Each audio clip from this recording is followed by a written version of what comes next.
Week 14 of the fantasy season is here, so you know exactly what that means. We're going to go through every single matchup, break down every single running back, and go over who you should be starting and who you should be sitting here in Week 14 of the fantasy season. All right, very quickly here, we have 4 teams on bye week here in Week 14 of the season: the Carolina Panthers, the New England Patriots, the New York Giants, and the San Francisco 49ers. So make sure you guys are checking your lineups and making adjustments accordingly. All right, let's kick things off with Thursday Night Football. We're going to have the Cowboys traveling to face the Lions, and what should be a good overall matchup. Now, remember, no short week for either of these teams, although they're playing on Thursday. Both of these teams played last Thursday on Thanksgiving Day. Nonetheless, let's start with the Cowboys side of things. Another solid outing in Week 13 for Javonte Williams. 17 fantasy points, 59 yards on the ground, but added 3 catches off of 3 targets for 21 receiving yards and a receiving touchdown. So far on the season, we're looking at 2 total games where he has not given you double-digit fantasy points. So I am leaving him as a start. I think if you own him at this point in the season, you're just rolling with him.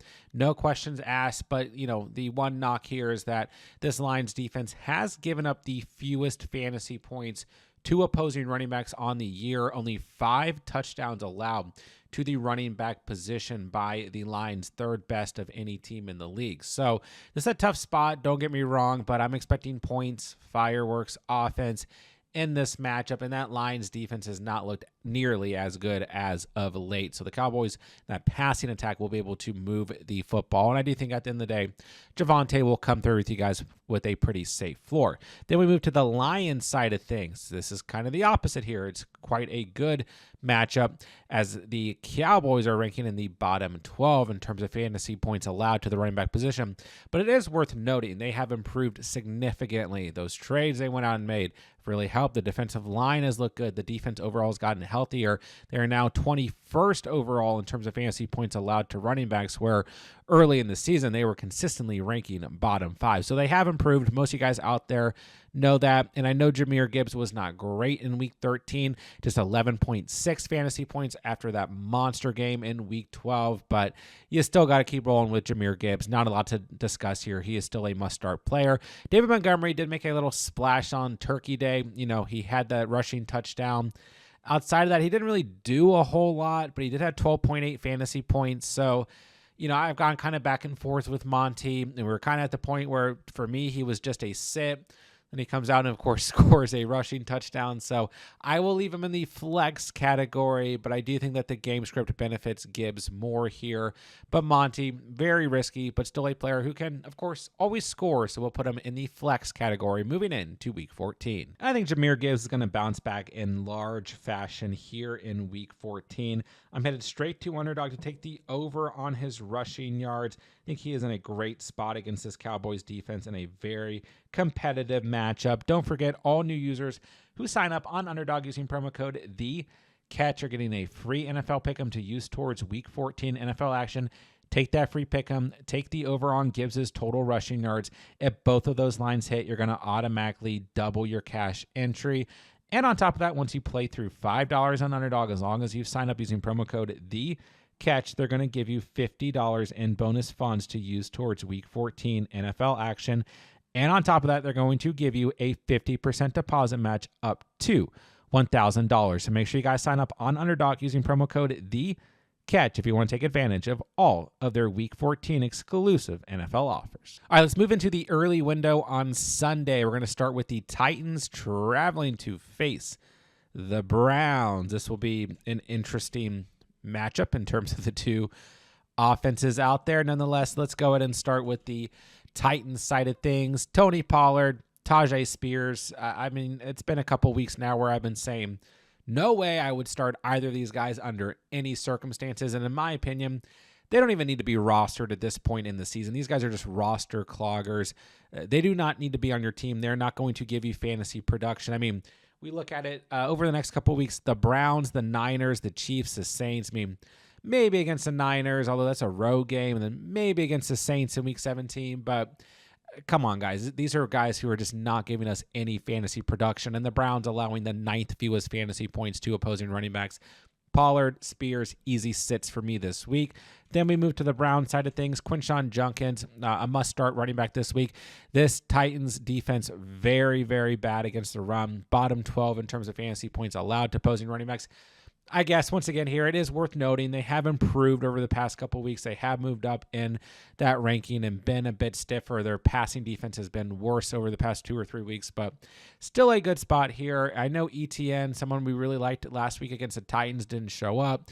Bashaw-Tutin scampered in for a touchdown, but nonetheless, this has still got to be a good home matchup for Judkins, who's coming off a game where he had 91 rushing yards, 15.9 fantasy points this past week. Still in his rookie season, has only given you single-digit fantasy performances 3 times. So he is an absolute must-start player in my mind going into the week. And Dylan Sampson dealing with a calf injury. He's viewed as day-to-day. So we could see even, more overall volume secured for Judkins here in week 14. This is a good spot for him. He is a must-start running back. Moving along, we will have the Seahawks traveling to face the Falcons. Let's start with arguably the most frustrating running back room in fantasy football, the Seattle Seahawks. Kenneth Walker, a solid 10.4 fantasy points this past week, 56 yards on the ground, 4.3 yards per carry, 3 catches, 18 receiving yards, no touchdowns. On the other hand, Zach Charbonnet, 14 rushing attempts, 52 yards on the ground, a touchdown, 11.2 fantasy points. So, over the past 3 weeks, we have 1 touchdown to Walker, 2 to Charbonnet. And if you're watching some of these Seahawks games, right, like this past week, like Walker's churning out the tough yardage, making some really good runs, getting the bulk of the volume. And then by the end of the game, Zach Charbonnet, scampers into the end zone and takes away the upside. Although the touchdown that Charbonnet had was a good score by him, not trying to take anything away. It's not like it was a 1-yard touchdown gain or anything, but still, they eat into each other's volume. They're both very talented running backs in a good offensive system. But nonetheless, I can't call Walker or Charbonnet anything more than flex options because they limit each other's upside. But they're both very good flex options in a matchup against this Falcons defense. 25th overall most fantasy points allowed to running backs, bottom 10 unit. We know this run defense for the Falcons is very bad. So I do think Walker and Charbonnet, very solid flex options. Then we got Bijan Robinson, 30.3 fantasy points this past week against the Jets. 142 yards on the ground, a tutty, 5 catches, 51 receiving yards. I mean, this is a top 5 running back in half and full PPR. Single digits just once on the season. A little bit of a tough matchup against the Seattle Seahawks run defense, 7th best in terms of fantasy points allowed, but as Bijan, we're rolling with them with confidence every week. Worth noting, Tyler Algier did have a week this past week, 13.5 fantasy points where he scored a touchdown. But still, you can't trust Algier on a week-to-week basis. Great handcuff, maybe the best handcuff in fantasy football. Worth rostering, but I'm not going to risk him as a standalone start here in Week 14. Moving along, we have a big divisional matchup between the Indianapolis Colts and the Jacksonville Jaguars, the fight for the top of the AFC South. Let's start with JT, 15.1 fantasy points against the Texans in Week 13. No touchdowns, 2 straight weeks for Jonathan Taylor to not score a touchdown. But he had 85 yards on the ground, 3 catches, 36 receiving yards. So still, I mean, this is a top 2 running back in half and full PPR. Has only given you single digits twice on the year. I know some of the overall explosiveness and excitement of that Colts offense has dampered down over the last 2 weeks in these tough matchups. And it's another tough matchup this week. The Jags allowing the 5th fewest fantasy points to running backs, but this is a big matchup. All cylinders are going to be firing here from both sides. So let's not overcomplicate this. Jonathan Taylor's in your starting lineups. If you guys own him, don't be too concerned. Then we move to Travis Etienne. Maybe there's room for more concern here. I was expecting him to have a much bigger day against the Titans, that run defense we talked about earlier, but just 2.3 yards per carry, 13 total touches, 5.1 fantasy points. Just didn't really get going in this matchup. And Bashaw-Tutin sprinkled in here 9 total touches. He did have a rushing touchdown, just 8.9 fantasy points. And, this Colts defense, nothing to sneeze at. 12th fewest fantasy points allowed to running backs on the season so far. But once again, I just feel good about this matchup in terms of the potential for offensive firepower. Although I am respecting both defenses in this matchup, this is a big matchup. Once again, the fight for the top of this division. I can see, both these running backs getting going, being involved throughout the entire course of the game. So ETN has still been a stud for majority of the season. Single digits 4 times, but still a top 15 running back in half and full PPR. Still a very solid start here. So let's go ahead and roll with Jonathan Taylor and Travis Etienne in this Week 14 matchup. Next up, we will have the Commanders traveling to face the Vikings. Let's start with the Commanders side of things. I've been talking about Chris Rodriguez for quite a few weeks now. He's had a touchdown in every game since Week 7 except for 2, and he's really seen the bulk of the carries for the Commanders at least over the past 4 weeks. And in the last 4 weeks, 3 rushing touchdowns, and he showed up against that Denver Broncos defense. Wasn't anything crazy here, but he did have 10.1 fantasy points, did have a touchdown, and we're still seeing, involvement out of Jeremy McNichols, as well as a tiny bit of involvement out of our guy Bills. So, those 2 running backs combining for a total of 10 touches. So, at the end of the day here, it's still an RB by committee situation, but Rodriguez has been the most fantasy relevant. He has a pretty promising schedule to wrap up the season, sitting at 42% rostered currently. He's at Minnesota, at the Giants, Eagles at home, Cowboys at home. He could be a really nice end of season startable, very low end RB2 flex option if you guys need RB help. And like I said, we've been talking about him in the stash videos and the waiver videos for quite a few weeks now. And yeah, the ceiling's not crazy high here, but he is startable. The Vikings run defense, nothing to sneeze at. In the top 13 here in terms of fantasy points allowed to running backs, but in that range of teams, they have given up the most rushing yards. As a matter of fact, in terms of teams in the top 15 fewest fantasy points allowed to running backs, they have allowed the most total rushing yards. So they're kind of a weird run defense, not very good at stopping the run, but they're not allowing a ton of touchdowns and receiving yards, receptions. But that being said, they have given up 10 rushing touchdowns, so still a pretty good metric when we're looking at teams in that range. But still, 12th fewest fantasy points allowed to running backs, and we know that passing defense for the Vikings very good at the end of the day. But with all that being said, Marcus Mariota, the Commanders, came out, showed up against the Broncos, and maybe Jaden Daniels plays this week, so we'll see how it impacts things. But focusing on the running backs here, Chris Rodriguez, the only potential startable Washington Commanders running back going into the week. Now, Aaron Jones aggravated that shoulder injury, and he is now considered day-to-day after playing 37% of snaps in Week 13 against the Seattle Seahawks, and then the rest of the snaps going to Jordan Mason, but the offense was struggling as a whole. Our guy Max Brosmer couldn't do anything. Maybe J.J. McCarthy's back this week.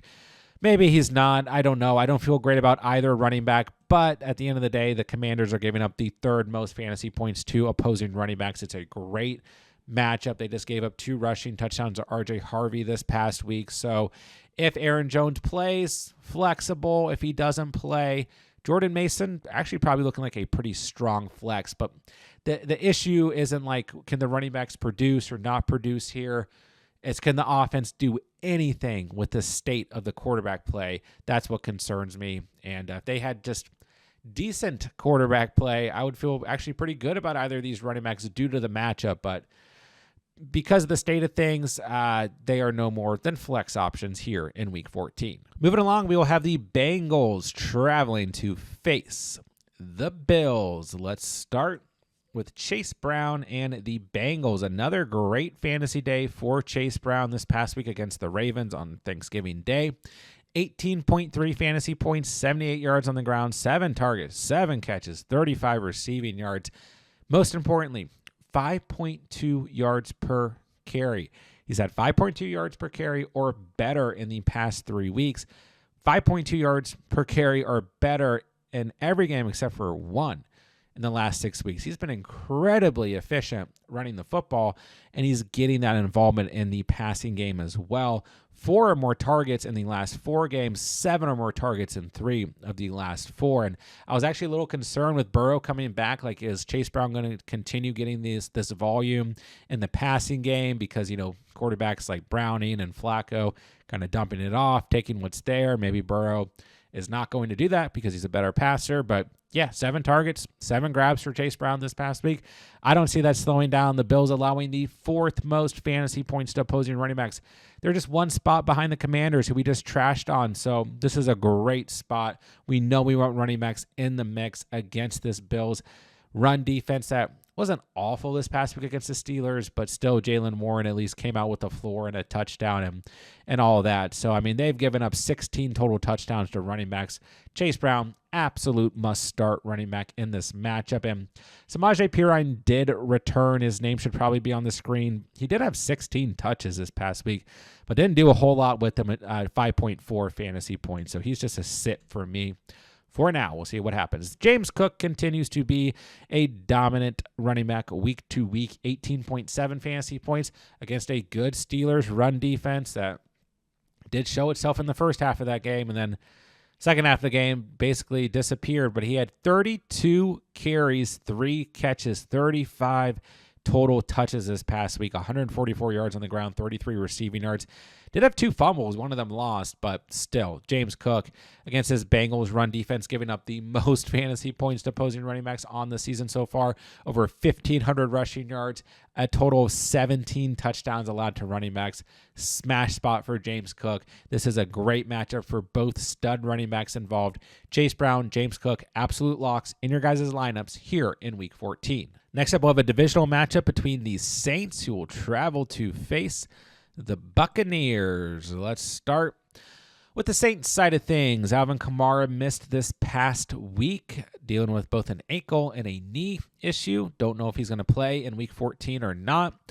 I'm not overly excited about the Saints running backs. We saw rookie Devin Neal take over in Week 13. Good usage on the field for 82% of snaps, 17 total touches. No touchdowns. I mean, the offense still struggled this past week. Tyler Shuck showed some life, but also had turnovers. I mean, they kind of came on late in the game.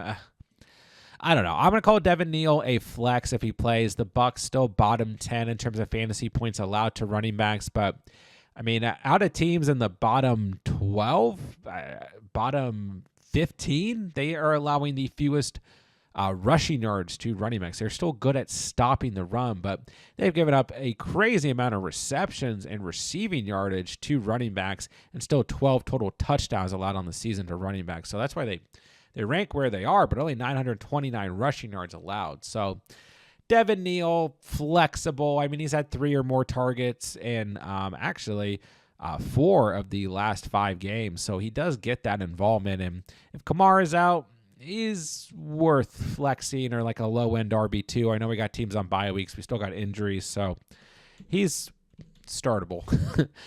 Bucky Irving returned in Week 13. Thank Jesus Almighty. Hallelujah. Bucky Irving, holders, truthers, we're back, baby. 16.1 fantasy points, a tutty, 61 yards on the ground, 2 catches off of 2 targets for 20 receiving yards. But probably what was most noteworthy here is that when we look between Sean Tucker and Rachaad White, we're looking at 5 touches for Rachaad White and 2 touches that resulted in 0 yards for Sean Tucker. So this is Bucky Irving's backfield. It's a good enough matchup against the Saints. The Saints been saying it for a few weeks now, like they're not a bad defense, they're not a good defense, they're okay. We'll take it. A divisional matchup that's very important for the Bucs. And once again, volume is king when it comes to the running back position. So let's go ahead and start Bucky Irving, who looked fully healthy, with confidence here in Week 14. Next up, another big divisional matchup. The Steelers traveling to face the Ravens. Winner of this one will sit atop of that division, at least for the time being. Let's start with the Steelers running backs. We got Jaylen Warren. We got Kenneth Gainwell. They were both in a great spot this past week. And Gainwell came out with 6.5 fantasy points. Warren came out with 12.4 and really only got the double digits because he scored. So definitely did not live up to expectations, as they both had double digits the previous week. So I'm going to call them flex options because the state of the Steelers team right now doesn't feel entirely promising. You know, Aaron Rodgers is banged up. He's got like a broken nose and eyeball and hand and wrist and is on who knows what type of painkillers, and he wants to play. I don't know if he's going to play this week. And Mason Rudolph looked rough in the 16% of snaps he got this past week in relief of Rodgers. So I don't know. I mean, this team feels like it's slowly falling apart. The defense feels non-existent. The secondary's playing god-awful. So, I'm a little bit more worried about, like, the Steelers' ability to show up in this game. But with that being said, it's a divisional game. You never know what's going to happen. They are on the road here, but they win this game. They're back at the top of that division, and the Ravens are fighting on the outside looking in, while the Browns and Bengals are still technically hanging out on the outside looking in too. But, I think the Steelers could surprise us based on what we saw this past week and actually show up this week, and who knows, right? But at the same time, I'm not going to call Jalen Warren or Kenneth Gainwell more than a flex because the Ravens have been slowly but surely improving in terms of their run defense. They have improved to 19th overall in terms of fantasy points allowed to running backs. They have gotten a lot better, slowly gotten healthier, similar to other teams that we talked about today, like the Cowboys, for example, right? So I think it's a good enough matchup, but not my favorite matchup. A lot on the line here, so they're both still flex-worthy. I do prefer Jalen Warren. I feel like he's a lot safer, but Gainwell is still in the mix as well. Then we move to the Ravens. Derrick Henry, 17.4 fantasy points against the Bengals this past week. I mean, only 11 touches in this game. I mean, I felt like Henry could have had a much bigger game, and the way the game was going early, it would have made a lot of sense to have more of the run game involved and going, but I don't know. I'm not an offensive coordinator. And Keaton Mitchell got some early touches and got that kind of early touchdown too, for what it's worth. But I felt like a game where Henry should have got a lot more involvement. Nonetheless, he was still good, 17.4 fantasy points. He's had double digits in every game since week 6. It's a tough matchup here against the Steelers. They've still allowed the 8th fewest fantasy points to running backs, but I don't know. They didn't look too sharp this past week against the run, at least in the second half of the game. So it doesn't really matter to me. Henry, still on a week-to-week basis, is a must-start running back. All right, final game of the early window. We will have the Dolphins traveling to face the Jets. Let's start with Devon Achane, who there's not really anything to break down when it comes to Achane. He's been as solid as it gets throughout the course of the season. Top 5 running back in half and full PPR. 19.4 fantasy points this past week. A tutty, 134 yards on the ground off of 22 touches, 6 yards per carry. I mean, this guy's been lights out, and you're starting him this week against the Jets for sure.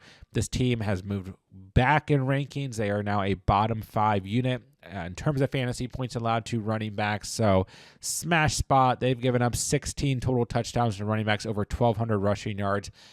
This is an important game. Maybe not so much for the Jets, but for the for the Dolphins, who are on the outside looking in and trying to make a run. You never know. The NFL is crazy, and they're very much in the mix for a potential wild card spot. They may have to keep winning out, but it can happen. Don't call me crazy. So I think they're going to be kind of firing on all cylinders here. Should be a good outing. Achane, once again, not a lot to break down. You're starting him, and I think you're starting Breece Hall as well.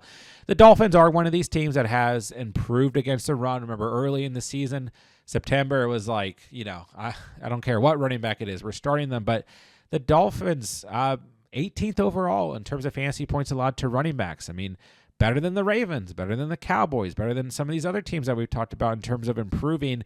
And they haven't been great, but they've only allowed 7 total touchdowns, 6 on the ground, 1 through the air to running backs. So it is a tougher matchup than this past week in what Hall had against the Falcons, which he had a touchdown, 68 yards on the ground, 15.6 fantasy points. But he's getting all the volume here. 21 touches this past week. Isaiah Davis had 1 target, and that was it. So it's a good spot. Volume's always king when it comes to running backs. And Tyrod Taylor was pretty solid this past week, at least didn't turn the football over, and he's been serviceable over the past 2 weeks. So the Jets can get something going, and the run game will be a vocal part of their offense this week. So Breece Hall, Devon Achane, both very solid starts here in Week 14. All right, moving into the afternoon window, we will start with the Broncos, who are going to travel to face the Raiders. So let's start with rookie R.J. Harvey. Big game for him in Week 13, as we expected, against the Commanders. 21.2 fantasy points. Had a total of 16 touches, 35 yards on the ground, 2 rushing touchdowns. We still saw some involvement. Jaleel McLaughlin had 7 touches in this game, and Tyler Bidet had a total of 5 targets, 3 catches. But still primarily RJ Harvey's backfield, and you got to feel good about him on the road. Once again, a big game here against the Raiders, as right now the Broncos are looking like the #1 seed in the AFC, although this is being filmed before the Patriots play Monday Night Football. So still right there at the top between the Patriots and the Broncos. And every divisional game, of course, matters. And the Raiders, at a point in the season, were kind of quietly pretty good against the run, but man, they've fallen back to a bottom 10 unit in terms of fantasy points allowed to running backs. 14 touchdowns allowed to running backs. I mean, you got to like this spot. I know when the Broncos played the Raiders a few weeks ago in Week 10, I mean, it was not exciting whatsoever, but I think that the Broncos will bounce back here in terms of a divisional matchup. And RJ Harvey's, once again, seeing the bulk of the carries here. I don't think that's going to change. He's a good start this week. Then we move to Ashton Jeanty. Going to leave him in the start category. It is a tough matchup here. The Broncos allowing the 3rd fewest fantasy points to running backs. They haven't given up over 1,000 rushing yards on the season yet, but they have given up 10 total touchdowns to running backs. And Jeanty has been solid. You know, we look since Week 9 coming out of the bye week, he's had double digits in every game except for one. And he's had double digits in every game except for 2 since Week 4. The last time these two teams met just a few weeks ago, he did have 15.3 fantasy points and a touchdown, 12.1 fantasy points this past week. And, you know, what's nice is he's had 5 or more targets in every game since Week 9. 8 targets in 3 straight games. He's getting that involvement in the passing game, which is really helping his fantasy value right now, because the Raiders have been so bad that they are hurting Ashton Jeanty's fantasy value on a given weekly basis. But he's seen the bulk of the carries on the field for 96% of snaps this past week. He's getting the volume. He's getting volume in the passing game. I'm going to leave him as a start, and I would say start him with confidence here in Week 14. Moving along, we will have the Rams traveling to face the Cardinals. The Rams fresh off of a loss to the Panthers. The Cardinals also off from a loss, but not as surprising. Nonetheless, Kyren Williams, a little banged up in Week 13. It was scary. I have a lot of Kyren Williams. I have a lot of exposure to him on Underdog. I drafted him in a lot of leagues this year in redraft formats. It was scary for a few moments there. It looked like Blake Corum season was officially upon us, but Kyren came back into the game. Thank God. Scored a touchdown, 13.2 fantasy points, 72 yards on the ground, 5.5 yards per carry. Blake Corum ended up with 7 touches, 81 yards, 11.5 yards per carry, and a tutty as well. But as long as Kyren Williams is healthy, I'm still viewing him as a clear-cut running back here. I mean, Blake Corum gets his involvement, but for the most part, it is still Kyren Williams' backfield at the end of the day. And, you know, this is a team that's going to make a playoff push. They're going to try and keep their RB1 fresh. So I'm sure as the season dwindles down here, we will continue to see Blake Corum, but still, he hasn't been on the field for over 39% of snaps at all this year. He hasn't been on the field for more than 34% of snaps in any game except for one. So I still am not worried about Kyren Williams by any shot. And this Cardinals run defense, bottom 10 in terms of fantasy points allowed to running back. So it's a good spot here. You know, the Rams are going to come out here pissed off, trying to win this divisional game. They're going to put up offensive points. So Kyren Williams, solid start. Now, another week, another question about Trey Benson playing or not playing every week, everywhere you look. Trey Benson, a must add. Trey Benson, going to be a must start. And then by the end of the week, he's not playing. So if he plays, I think he is startable. But this Rams run defense, 4th best in terms of fantasy points allowed to running backs. And they kind of slipped up this past week against Rico Dowdle and Chuba Hubbard. And if they hadn't, I mean, this was a team ranking easily above the top 4 for majority of weeks here. So I am still scared of this Rams run defense at the end of the day. But I do think the Cardinals are one of these teams, like, no matter how much they're losing by or how close the game is, like, they're just going to sling the football around. They got nothing to lose. They're going to get involvement to their running backs, whether it's through the passing game or the run game, as we saw with Bam Knight this past week, right? And they just kind of find a way. So I still think Benson is startable if he is back and healthy. And if not, I've been saying it for weeks, Bam Knight is the only Cardinals running back that I gravitate towards. Not Amari DeMarcado, not Michael Carter, who does get a little bit of involvement. DeMarcado has been banged up, I know, but Zonovan Knight has been the guy. He has scored a touchdown in 3 straight games. He's had 13.2 or more fantasy points in 3 straight games. I don't exactly know how I feel about him if Benson plays, and at that point, yeah, it's a tough matchup, so I'd probably be out. But if Trey Benson is not playing in Week 14, Zonovan Knight also startable. I mean, Michael Carter did have 11.4 fantasy points this past week, 5 catches, 47 receiving yards for him. So he does get involvement, but still, the one he's shown the most consistency has been Zonovan Knight. So it's going to depend on the health of Benson here, and overall, it's still a tough matchup. But I think the Cardinals running backs at least startable here in Week 14. Next up, a big divisional matchup. We have the Bears traveling to face the Packers, two of the very best teams in the NFL right now. Let's start with those Bears running backs. 125 yards on the ground against Philly in Week 13 for DeAndre Swift. A tutty, a catch for 13 receiving yards, 20.8 fantasy points. But don't look twice.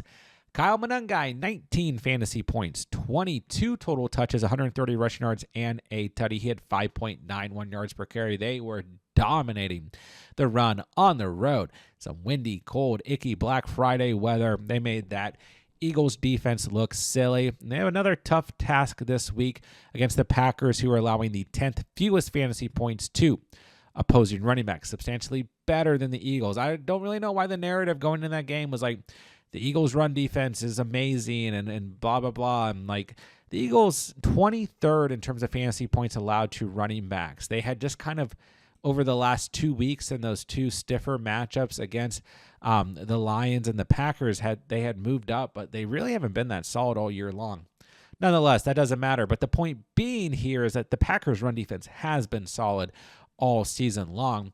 And this is a much tougher matchup. And then we have both running backs eating into each other's value, capping the upside. I know it didn't really happen this past week, but it is difficult to really call what we're going to get on a week-to-week basis. But the Bears are running the football at a very high rate and doing so very effectively. So both very solid flex options. If they're your RB2 this week, that's fine. They're both perfectly fine low-end RB2s. But just bear in mind, you still get a little bit of, tug, wear and tear here between the two because both are going to be utilized, right? And that can be very good at times, but also frustrating at times as well. But like I said, if they are your RB2 this week, I think it's fine. Josh Jacobs continues to be a start. Just 10 fantasy points this past week, but we knew it was a tough matchup. The Lions giving up the fewest fantasy points to opposing running backs. The Bears right there in the middle. They've been wishy-washy this year, up and down. But 15th fewest fantasy points allowed to running backs. It's not great. It's certainly not awful, but it's a home game here. We know that Josh Jacobs, who had 18 touches this past week, is going to see almost all the volume, right? We still saw a little bit of involvement from Emmanuel Wilson, but still, this offense wants to run the football first and foremost. They're going to get the ball to Josh Jacobs. And actually, this past week, another aspect was they threw the football a lot for once, and that hurt Josh Jacobs' value at the end of the day, but it was also a tough matchup. So Jacobs, come on, not a lot to break down here. If you guys own Josh Jacobs, he's still a must-start running back here in Week 14. All right, let's move along to Sunday Night Football. We're going to have the Texans traveling to face the Chiefs. Big matchup for both of these teams. Chiefs desperately need a win. The Texans quietly fighting for the top of the AFC South on the outside looking in. And they won't get a lot of help this week as the winner of the Colts and Jags will take it. But the Texans can still actually win that division. Nonetheless, let's focus on the running backs here. It's a tough matchup for the Texans running backs. Chiefs allowing the 6th fewest fantasy points to running backs. Woody Marks now listed as questionable going into the week. He dominated the touches once again this past week, man. I mean, 20 touches, 17 the week before, 19 the week before. Nothing to show. No touchdowns, 7.9 or less fantasy points in each of those matchups. Nick Chubb found the end zone this past week, 9.4 fantasy points against the Colts, but he only had 9 total touches, So he hasn't seen double-digit carries since week 9 of the season. It's just not a great backfield for fantasy. This red zone offense for the Texans is not great, and they tend to throw the football more than they run the football. At least they're more effective at throwing the football in the red zone than running the football. So, yeah, I've been calling Woody Marks like a flex. We really liked him. Like week 11 and week 12, good matchups. Hasn't shown up. I can't call either of these running backs anything but sits, but they can always score, I guess, theoretically, or do enough, but I don't want to risk it. Then we go to the Chiefs running back room here. Tough outing in week 13 for Kareem Hunt. It was not a game script that really benefited him, but he still saw 10 total touches, 9 fantasy points, even with the return of Isaiah Pacheco at the running back position, who had 5 total touches. But yeah, it was just a game where the Chiefs were throwing and throwing consistently, and I don't exactly know how this game script's going to go, and it is a tough matchup against this Texans defense, 11th fewest fantasy points to running backs, but I think Kareem Hunt is still startable, maybe at the lower end of the start category this week, but still nice to see him dominate the overall touches, even with Pacheco's return. Maybe Pacheco gets an increase this week. Maybe it doesn't. I don't know. Not the best matchup, not my favorite start, but Kareem Hunt still in the start category here in week 14. All right, let's wrap it up with Monday Night Football. We're going to have the Eagles traveling to face the Chargers. Let's start with Saquon Barkley. 5.6 fantasy points this past week. 4th game on the year with single digits, and it was not a pretty outing. I mean, he did have 4.3 yards per carry, but then the issue became like the Eagles needed to throw the football the way that game script was going, and they kind of were running out of time pretty quickly in that game as well. It just became a game script that did not work in Barkley's benefit. But I talked a lot about this past week in the live streams and stuff. Like, without Lane Johnson on the field, the Eagles' run offense is going to be significantly worse. That's what the data has shown without Lane Johnson. And the Eagles' run defense has already been significantly worse this season as a whole. And actually, that was his best yards per carry mark since week 8 of the season. But still, if you guys were watching that game, the run game was just not fluent for the Eagles. And, I've kind of held out the faith with Barkley and left him as a start. But, man, I'm just going to leave him as startable this week. On the road, the Chargers' passing defense is better than the run defense, but the run defense has gotten better for the Chargers. 14th fewest fantasy points allowed to running backs. Not great, not awful. And now we're looking at Justin Herbert potentially missing this game, and maybe that leads to a backup quarterback play, which could be good for the Eagles and allow for more short yardage situations, which could be good for Barkley. And we'll just have to see how it shakes out. But, man, yeah, I'm just going to call Barkley startable. We're at that point in the season. You may have other options. You may want to explore them. Things are on the line. Fantasy playoffs start next week. All right, let's move to the Chargers. I liked Cavani Vidal a lot in week 13. Encourage a lot of you guys out there who have questions to start Vidal. And the game script worked exactly to Vidal's favor, which is what I talked about all of this past week. He had 20.7 fantasy points, 5 yards per carry, a tutty, a catch for 11 receiving yards, 126 total rushing yards. So if he gets to start this week, I do like him. We talked about this earlier in the video. This Eagles run defense is not good. It's just not. They're bottom 10 in terms of fantasy points allowed to running backs. Over 1,200 rushing yards allowed, 13 total touchdowns allowed to running backs, 470 receiving yards allowed to the running back position. So if Vidal gets to start, I do like Vidal. Like him less if Herbert doesn't play, though. And then we might get Omarion Hampton returning to this lineup this week. If he gets to start, I think Omarion Hampton is worth a start as well. But keep in mind, I don't think Trey Lance is the worst backup quarterback possible. But this Chargers offensive line is hurting right now. The pass protection's really bad. That was on display against the Raiders, and part of the reason why Herbert's so banged up. And I know I've been kind of knocking on this Eagles defense, but they do have a good pass rush at the end of the day, and they can scheme something up here against, kind of a misfit offensive line and a potential backup quarterback, and that would hurt the overall game script and potential volume to the running backs here. So bear that in mind, but I still think kind of like the bottom tier category if Herbert doesn't play, Vidal and or Hampton will be worth a start here in week 14. And there you guys have it. Every single running back, every single matchup, who you should be starting, who you should be sitting here in week 14 of the fantasy season. Don't forget, guys, I'm answering as many fantasy football questions as I can in the comments down below. Whatever you guys need throughout the week, I'll get back to as many of you guys as I can. So please drop me a comment. And while you guys are down there, helps out the channel tremendously, helps out me tremendously when you guys subscribe and hit that like button on the way out. When the videos and playlists pop up on the screen, don't forget, guys, we'll have everything here on the channel to help you guys dominate week 14 of the fantasy season and everything over the next couple weeks to help you guys dominate the fantasy playoffs. So make sure you guys go check out all the videos while they drop throughout the week. And of course, at the end of the week, I will be live for you guys answering all fantasy football questions as well. With that, I'll say thank you guys so much for watching and or listening. And remember, you saw it here on The Catch.